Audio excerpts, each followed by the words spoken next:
ورحمة الله وبركاته. الحمد لله رب العالمين والصلاة والسلام على أشرف الأنبياء والمرسلين وعلى آله وأصحابه أجمعين أما بعد. আজকের সেবা হাদিস পরিষদের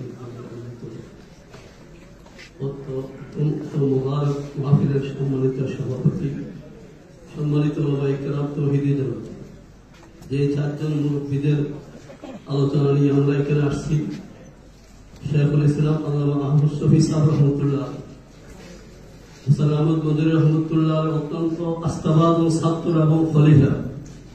তিনি সবসময় চিন্তা করতেন বাংলাদেশের মধ্যে ইসলামী হুকুমতটা কি করে আসতে পারে এবং কাদিয়ানীদেরকে কি করে অমুসলিম করা যায়।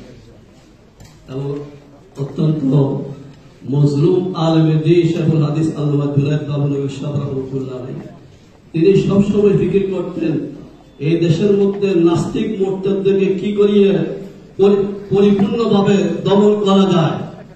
আমাদের দেশের মধ্যে সবার জানা আছে নাস্তিক মুরতাদদের যে অবস্থা সৃষ্টি হয়েছিল, শেখুল ইসলাম আল্লামা আহমদ শফি সাহেব রহমতুল্লাহ আলাইহি, আল্লামা জুনায়েদ বাবুনগরী সাহেব রহমতুল্লাহ আলাইহি, ওনাদের ডাকে এই নাস্তিকরা পালানোর জন্য বাধ্য হয়ে গেছে।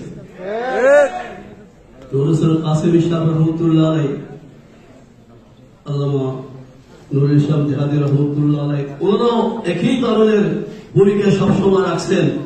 বিশেষভাবে আল্লামা নুরুল ইসলাম জিহাদি রহমতুল্লাহ আলাইহি সর্বশেষ যে প্রোগ্রাম করলেন আমাদের জিয়ালপন্থী ওলামায়ে কেরামদেরকে বের করার জন্য, এই প্রোগ্রাম হেফাজতুল ইসলাম বাংলাদেশের ব্যানারে এই প্রোগ্রাম করবেন। ব্যানারও ছাপা হয়ে গেছে, কিন্তু প্রোগ্রামের আগের দিন জোহরের পর থেকে নিয়ে প্রায় আসরের আগ পর্যন্ত 1-1.5 ঘন্টা ওনার সাথে আলোচনা চলতেছে। ওনাকে পেশা সৃষ্টি করা হচ্ছে ইসলাম শব্দটা বাদ দিয়ে অন্য কোনো কিছু করেন। তিনি বারবার বলেন আমি ইসলামের জন্য তো সবকিছু করতেছি, যদি প্রয়োজন হয় আমার রক্ত দিব, জীবন দিব, তারপর আমি ইসলাম এখান থেকে বাদ দিতে পারবো। এই প্রোগ্রাম হবে ইসলামের নামে হবে। এটার উপরে হযরতের উপর যখন বারবার প্রেসার আসতেছে, এক পর্যায়ে হযরত জায়গার মধ্যে বসা ছিল, বসার থেকে গুলি পড়ে গেছে। আমরা বলছি চিন্তা করার দরকার নেই, ইনশাআল্লাহ তাআলা প্রোগ্রাম হয়ে যাবে।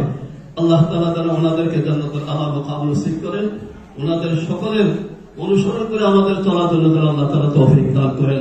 ওয়া আখিরু দাওয়ানা আলহামদুলিল্লাহি রাব্বিল আলামিন।